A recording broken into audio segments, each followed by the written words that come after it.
Let's start off with what? Hi, everyone, and welcome to the Sports Writers Podcast. As we begin, joining us here, Phil Stacey, Matt Williams, and Nick Giannino, and we're here to talk tournament. Is tournament time? MIAA baseball, softball, lacrosse, all announced on Wednesday. The tournament pairings, and Phil, give us the big overview. I mean, on what you're looking at from the Salem News perspective, if you will. Sure. So we try to, at first, grasp the enormity of the thing. And Willie and I were talking before we came on the podcast here and saying it's actually down a little bit from what it's been in, at least from last season. What'd you say, Willie? It was 55 teams we had last year in the postseason, in the spring postseason? Something along those lines. It was over 50, yeah. Yeah. Now, granted, you take Bishop Fenwick out, you lose, I don't know, 4 teams, 5 teams there. A few other stragglers or whatnot. But we have 44 teams this year between the 2 tennis, the 2 lacrosse, baseball, softball. And then we have a prep rugby and prep volleyball. So, it's we've done this for so long that we're used to it. It's still the same sprint during tournament season. I mean, inevitably, you start off with 44 teams. By the end of the weekend, we'll be down to 20, maybe. They drop off fairly quickly. For us, obviously, as long as you have a few teams keep winning, that's great. You want to keep, finding good stories to write about. Teams go deeper, follow them on their playoff runs and all. So that's to be expected. I mean, we get it every year. Again, where there's the 2 of us now, we certainly can't get to everything. We can't get to most things. And the one thing that, we've said repeatedly on this podcast that is unfortunate about the tournament, and I don't have a ton of problems with it, but I think it's unfortunate when, say, somebody has a good season and they wind up as like the 19 seed and they have to go to Hopkinton to play or to, Taunton or whatever. So that makes it difficult. First of all, you're probably an underdog if you're going on the road.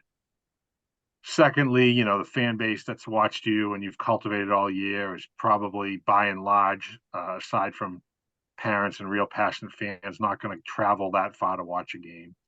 But hey, that's that's the way it goes, I guess, in a statewide tournament. But we just try to grasp it. I tweeted out earlier how I kind of put everything on a notebook here, all the teams broken up by sport, just so we have an idea of like, okay, who's in it, who's playing, when are they playing, if and when the teams get eliminated, we scratch them off. And if we're lucky, we get a few teams left at the end. Now, I'm not including Nick's teams down in Cape Ann. What did you say you had, Nick? Maybe 6 teams, 7 teams? I don't know the final number. I'd have to add them up, but we have almost every team in the area made it except for 2 lacrosse teams, 3 tennis teams, and I think that might be it. Yeah, I think all 3 softball made it, right? Yeah. Yeah. I'm impressed, Phil. You're going old school paper on us, huh? I mean, it's that's just how I've always done it. And it's kind of like, I don't know, why change? Like I've had the same sheet keeping football stats for 30. I mean, I probably came up with it my second or third year on the beat. So I've done it for 31, 32 years that way. And it's like, yeah, I could get something fancy, or I see a lot of guys use the sheet. You can get like a Patriots game or something, but I'm like, yeah, this works for me. I'm comfortable with it. So that's fine. Here's a Google Doc right here for you guys. Yeah. There you go. Yeah.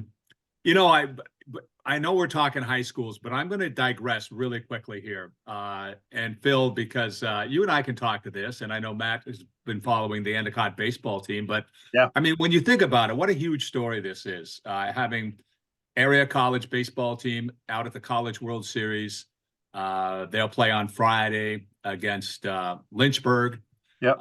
the defending national D3 Yep. champs. Yep. And Phil, you were there last weekend when they beat John Hopkins on Saturday in the best of 3 game series. They only needed the 2 games to do it. I saw them on Friday, the game over there on Friday, and which was a little more back and forth maybe, but it was a wild game, I guess. But it's just a solid group of kids. Very athletic and play hard, and I guess have a lot of fun doing it. Yeah, I mean, to be honest, Bill, Willie could probably speak to this more than I could. But yeah, I enjoyed going over there. It was great.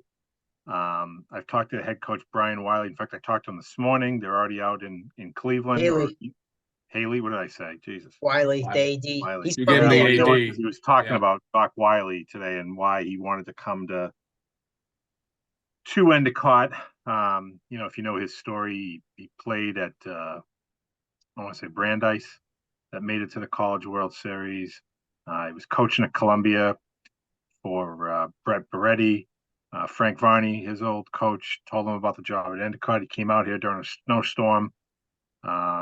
Really bonded well with Doc Wiley at Endicott and laid out his vision. And this was it, to be competitive nationally and to compete for a College World Series title. They went there last year. They're back this year. They're the number 1 seed. You'd think that would come with pressure, but I don't really get the sense that, at least in the here and now, that they feel a lot of pressure. It reminds me a lot of the Endicott hockey team going to the Frozen Four 2 years ago, and that same kind of loosey-goosey coaching philosophy. Like, yeah, sure, we want to win. We want to play to our strengths, and we have to scout our opponents to get the best intel we can. But this is a kids' game. Let's go out. Let's have fun. Let's do what we're capable of doing, whether it's throwing 85 miles an hour or making great defensive plays in the field or coming up with big clutch hits or defensive gems, whatever. It's worked really well. I mean, I don't think people understand that in baseball, almost of really any other sport, it is difficult to pile up a lot of wins and very few losses just because of the variables involved, mostly pitching. Endicott is 46-2. Like, that's crazy good. Especially at that level. That they don't have a cupcake schedule.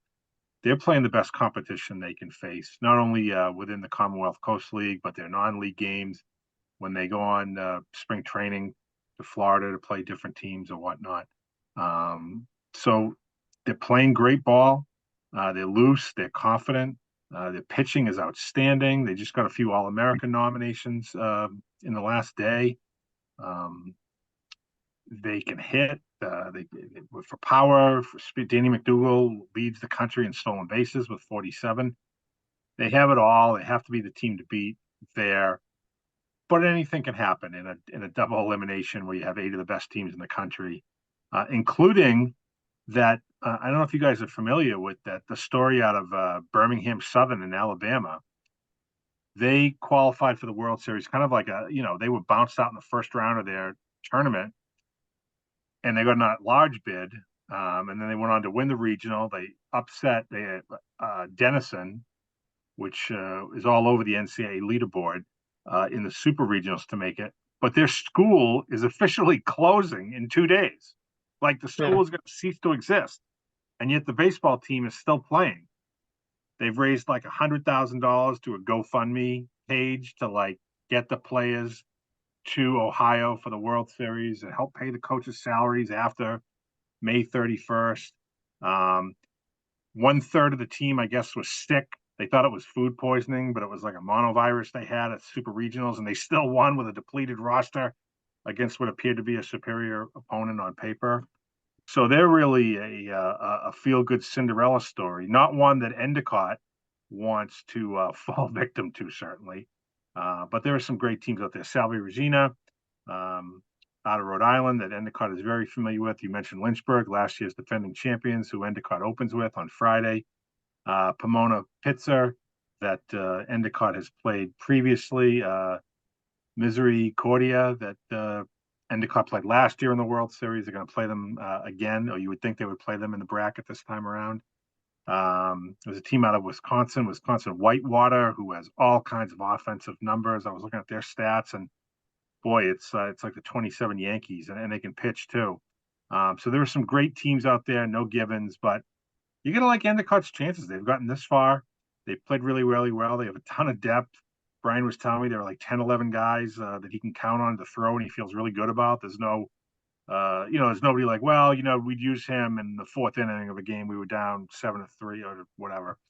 He feels really good about everybody in situational matchups, and their own confidence is sky high, these pitchers. So they're going in a great headspace, and I would expect for them to do very, very well. And who knows, they could come back with the second ever NCAA championship by a North Shore team, the other being, Bill, I know you know, but Salem State women's basketball. Salem State women's basketball, 1985.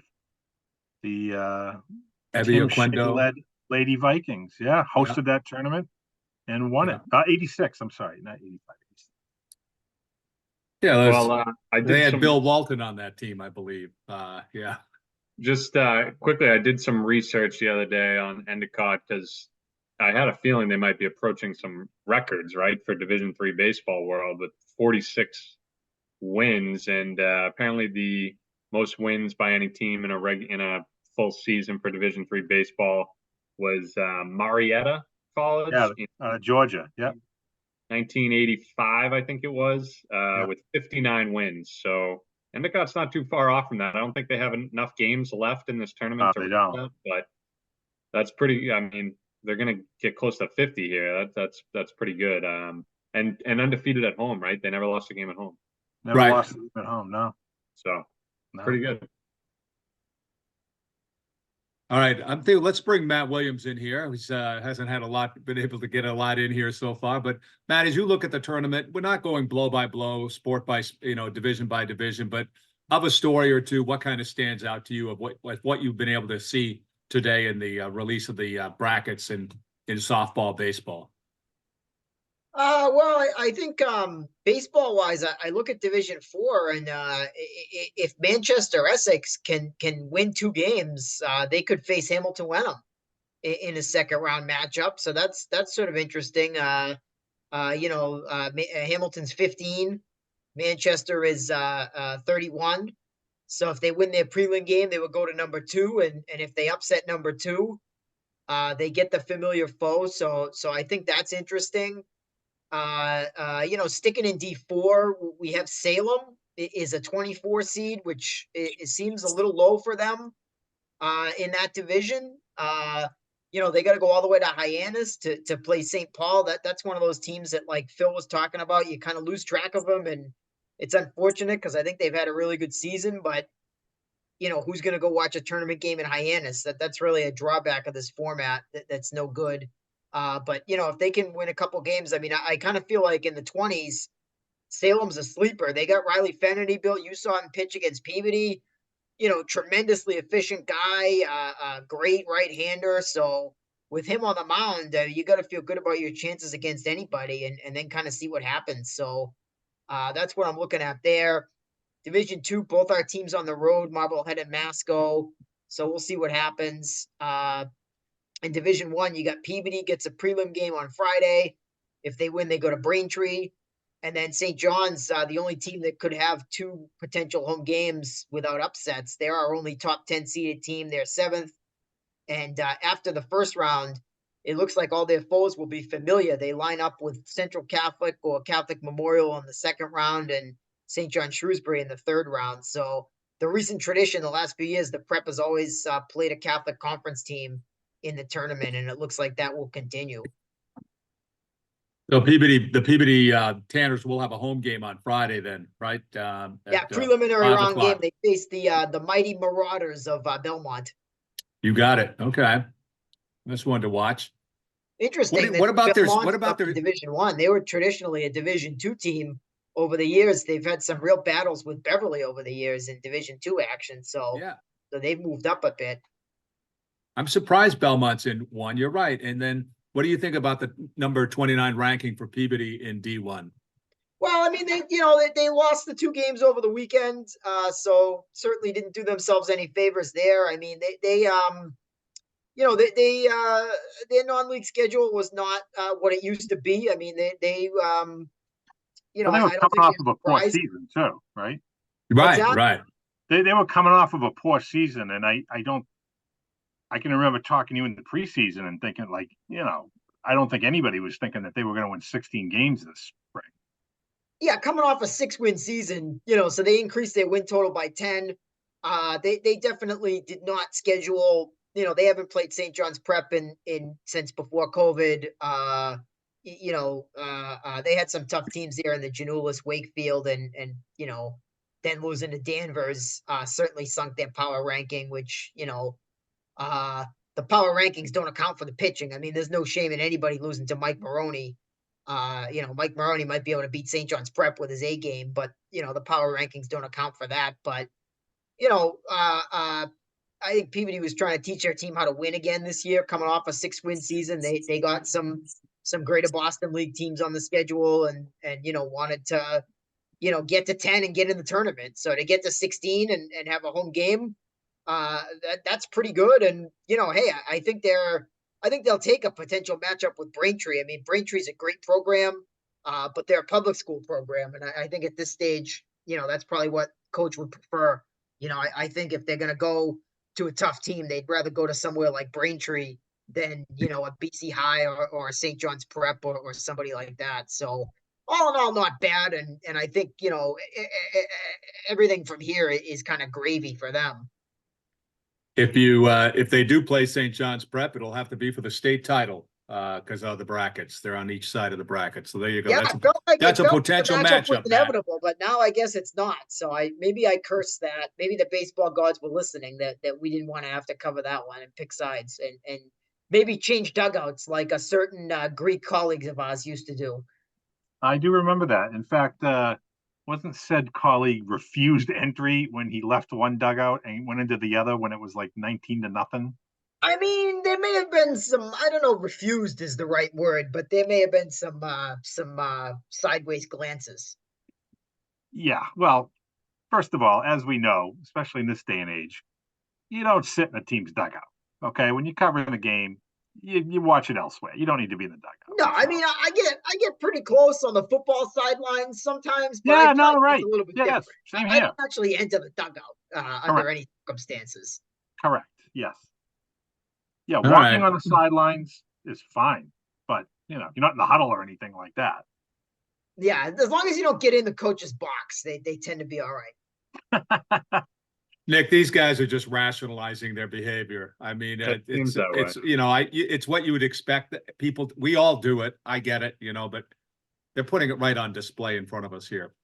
Nick, what about yourself? What about a game or two, or a team or two, if you will, I should say, that you're kind of looking at from the Gloucester Times perspective there? Yeah, well, let's stick with the baseball real quick. Gloucester's coming in hot, right? They won the end of the season, regular season Scanlon tournament over in Wilmington, beating Wilmington and Bedford by 8-0 and 9-0 scores. So Right. strong finish for them, and they needed one of those to get into the tournament. They finished 11-9. They got the 29 seed. They're going to host a preliminary round game tomorrow night at 5:30. Hopefully the rain holds off for that one against Dedham. And if they win, they'd get to go down to Apponequet Regional, the number 4 seed in the bracket. They had 16 wins this year, so tough draw for them in that regard, but good to just get in. And they got 3 strong arms that I think can pitch pretty well for Gloucester here. With the freshman Nico Alves has been pitching very well. You got Giacomo Martel, who's an experienced pitcher, and Braden Francis as well. So I think pitching wise, they're in pretty good shape. A lot of their games have been low scoring. They obviously have the 2 shutouts in the recent wins. I saw them against Salem last week, a 2-1 game they lost on a walk-off. So the pitching's been really solid. It's going to come down to the bats and whether or not they can get production up and down the lineup there. And then Manchester also got in Division 4 despite a 5-15 record. They had a ton of close losses this year, a lot of blown leads late in games that I'm sure they'd like to have back, but nonetheless got into the bracket there, and they're going to host a preliminary game too this weekend, Saturday at 3:30 against O'Brien. And if they win that one, they get number 2 Uxbridge. So tough draw for them. Obviously, that's what you get when you have 5 wins, but good for them to get in. I mean, they had a strong schedule. They played some really good teams. Like I said, they were close in a lot of those games that they ended up losing. So, and a player to highlight for them is Troy Flood. Probably one of the best players in the area right now. We gave him the triple crown, so to speak, for the area batting leaders. He led the area, the Salem News coverage area, and the Cape Ann area in hits, home runs, and RBIs. He had 5 home runs this year. I think 28 RBIs, something like, or 28 hits, 20 RBIs, something like that. So really strong season for Troy. He's a senior. He's been carrying their offense, and he's also a pitcher for them too. So if he plays well, that'll go a long way for the Hornets. I don't know if you want to touch upon other sports here, but that's my baseball pretty much. I mean, Rockport got in as well in Division 5. Let's see, they were the number. So they also had a 5-15 record, got the number 30 seed, and they too will host a preliminary round game that hasn't been announced when yet against Madison Park. They'd face number 3 English High in the first round if they do get past that preliminary round. So, yeah, all 3 Cape Ann area baseball teams are in. Let me just jump quickly to softball, Matt. You may and Phil, I know you've covered Beverly Peabody softball. Just quickly in D1, you've got Peabody and Beverly on opposite sides of the brackets, both with byes in the first round. Peabody number 5 seed, Beverly the number 14 seed. So Beverly will have it looks like, well, I don't know, they'll have a home game, I guess, to open up the tournament. And the same with Saturday, Peabody. That's what it looks like. Yeah. So, but anyway, those 2 teams poised, and they could meet if all goes well for a state title game themselves, because they're on opposite sides of the brackets. So I'm going to let Willie talk about the Peabody situation is right where, but the hand that they've been dealt first, and then I can okay. on Beverly a little bit. I did. I like that, Bill. I did. I remember telling Megan Sudak, listen, I hope that if you have to play Peabody again, it's in Amherst, right, for the state title. So I'm glad that they're on opposite sides. It's a little bit of glass half full, glass half empty. If you're Peabody, you're seeded number 5, right? And if you win your first round game, you're going to get the winner of King Philip and Attleboro. The only thing is King Philip went 19-3 on the diamond, and they had to forfeit 6 games. So this is a team that would have been seeded in the top 5, and you're going to get them in the second round, which is really kind of a bad draw. I don't know what the solution is with forfeits. King Philip was caught using the pitch which is approved for baseball but not for softball. And so I'm not sure, what the answer is, but it's a really bad break for Peabody that they got to play this team in the second round. Peabody didn't do anything wrong. It's not their fault that these guys were using the pitch and Willie, let me stop there for a second. Okay. I wasn't sure why they had to forfeit those 6 games. So you're telling me they did something knowingly, unknowingly, whatever, but it was illegal. They're not allowed to use it. Baseball can. You wrote about it a few weeks ago with baseball, but softball, they're not able to use it. Why not a stricter punishment? And I ask that because it is affecting these other teams. Who are they playing in the first round? Attleboro. Yeah, so bad draw for them too. So if I'm Attleboro, that's a bad draw. If I'm Peabody, that's a bad draw. I'm not saying they get the full Fenwick, I got to shut everything down for a year, whatever. But why don't they just lose tournament eligibility for that? Or that's a good question. Not really. In all seriousness, okay, so they get, and their record is hurt, but it's almost like, I don't want to say it's better for them, but now they get a chance to, they still get a chance to play, and I don't know. Right, and hey, for them, they don't want to play. Inversely, Peabody's a monster, right? Like they don't want to play Peabody in the second round either. But if we stipulate that the whole purpose of this stupid statewide tournament is to get the best teams playing each other in the late rounds, then to have a penalty that causes 2 of the best 5 teams in the state to play each other in the second round, what are we doing? That doesn't seem good to me. Now, conversely, if Peabody gets by that game, on their side of the bracket, you've got Lincoln, Sudbury, and Wachusett, which, while excellent teams, I think if I'm Peabody, if I see Taunton and Central Catholic on the other side, I'm not going to have to play either of them until the state final. It's a pick your poison. You're going to have to play great to beat any of those 4 teams. Yeah, right. But me personally, I'm a little bit more afraid of Taunton and Central. Those are the 2 teams that have beaten them the last couple of years. So if I had to choose, I'd rather be on the side of LS and Wachusett. So that's a good break there, but potentially a really bad break. With that King Philip game potentially sitting there in the second round. So interesting there. I do not hate the draw for Beverly either. If they can get No. by Newton North. Now Taunton's a 2-time defending state champion.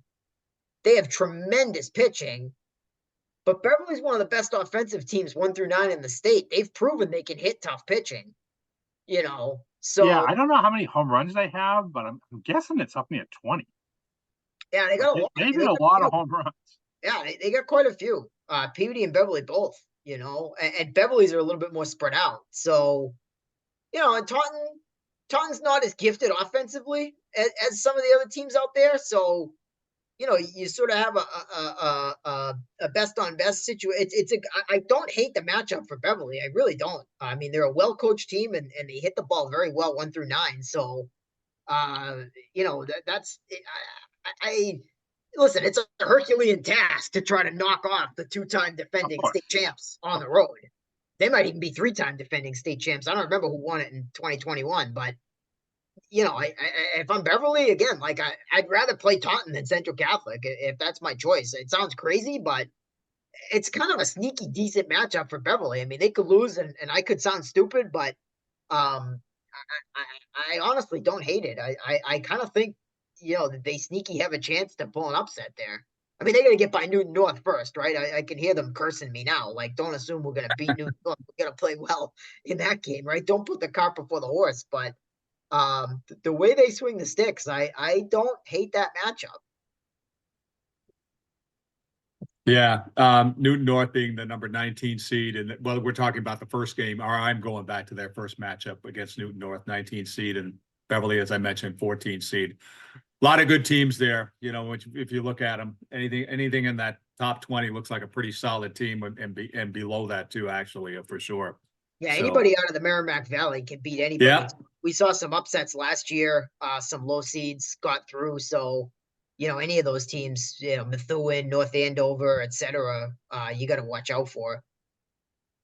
All right.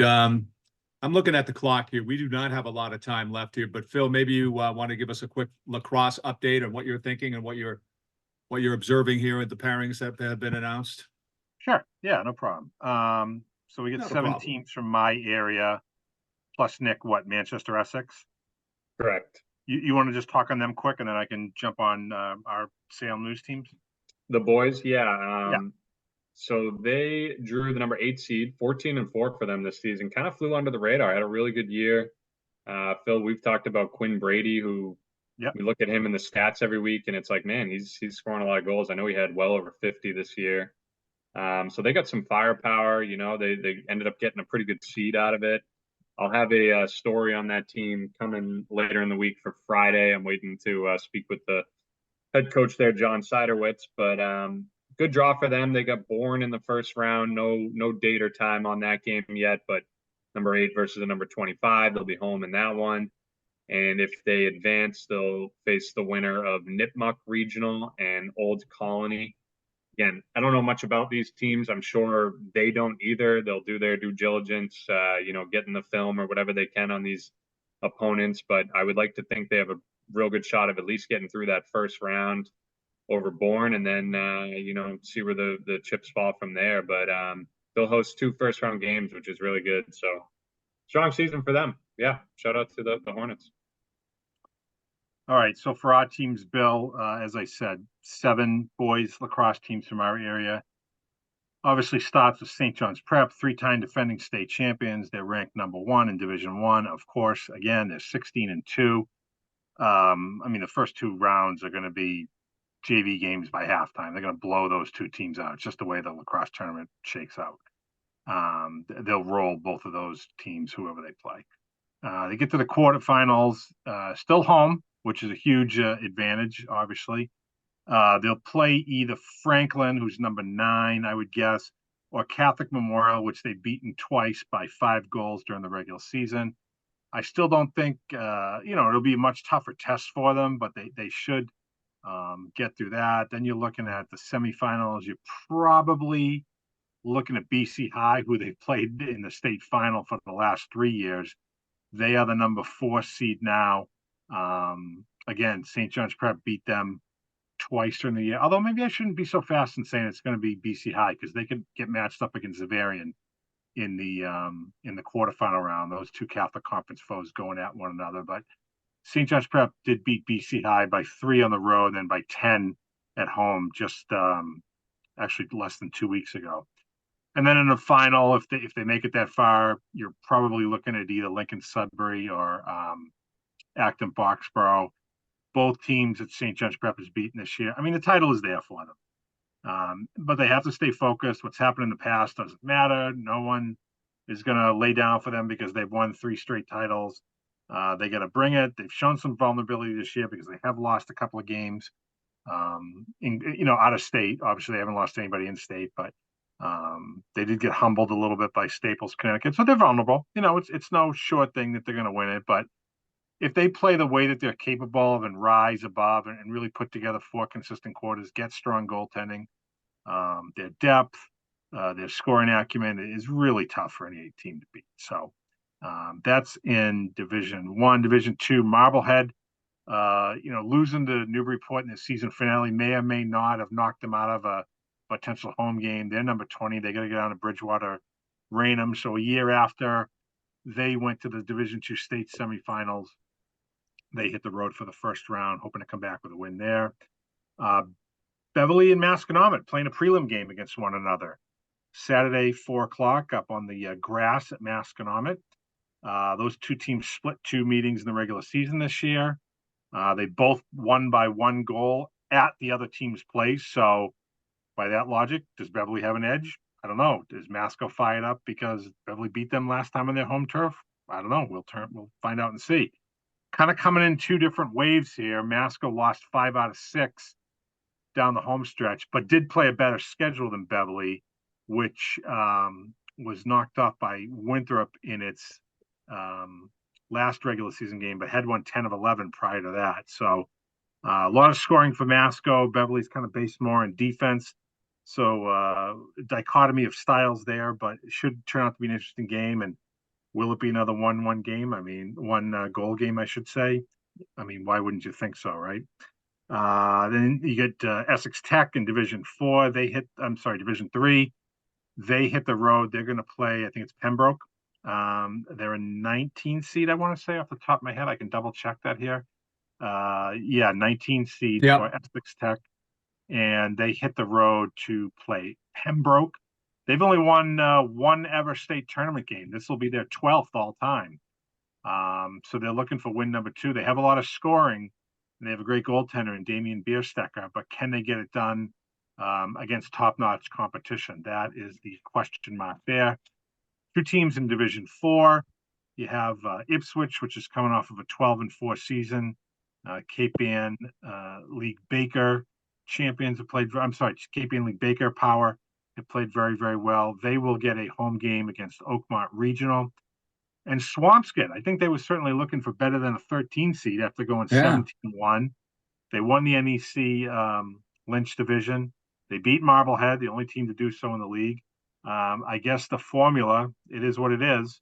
And it determined that maybe they didn't have as strong a schedule as the Linfields and the Nantuckets and the Norwells and the Sandwiches of the world. So they will be at home Monday night against Medway, playoff opener for them. If I'm Swampscott, I'm playing with a chip on my shoulder. I mean, hey, we went 17-1. We don't play the Sisters of the Poor here. We have a decent schedule. So it's up to them to, start strong, get a home win. Then you probably got to hit the road for round 2, see what they can do. They've made noise before in recent years under head coach Jeff Beckett in the playoffs, and they'll be hoping to do so again. Great scoring led by Liam Kenny, excellent goaltender, and Timmy Sheehan. And it's not a deep team, nor is Ipswich in Division 4, but the guys they have are really, really solid. Guys, we are really out of time here. We have just seconds left, but Nick, I'd love to have talked about the Celtics, but they don't really start until another few weeks, right? I think it's like 3 or 4 weeks before the NBA finals we'll get start. another podcast before they. Yeah, June 6th. Bruins regular season will start right after that. Game Did one. one of us pick the Celtics to sweep the Pacers? I think you All both right. did, right? Or Willie said 5 games, maybe. Yeah, I think one of us picked them to sweep the Pacers. I can't remember. Well, congrats. On that Yeah. note, we'll stop. Great Yeah, job. We'll talk to that you. gets me nothing. Yeah.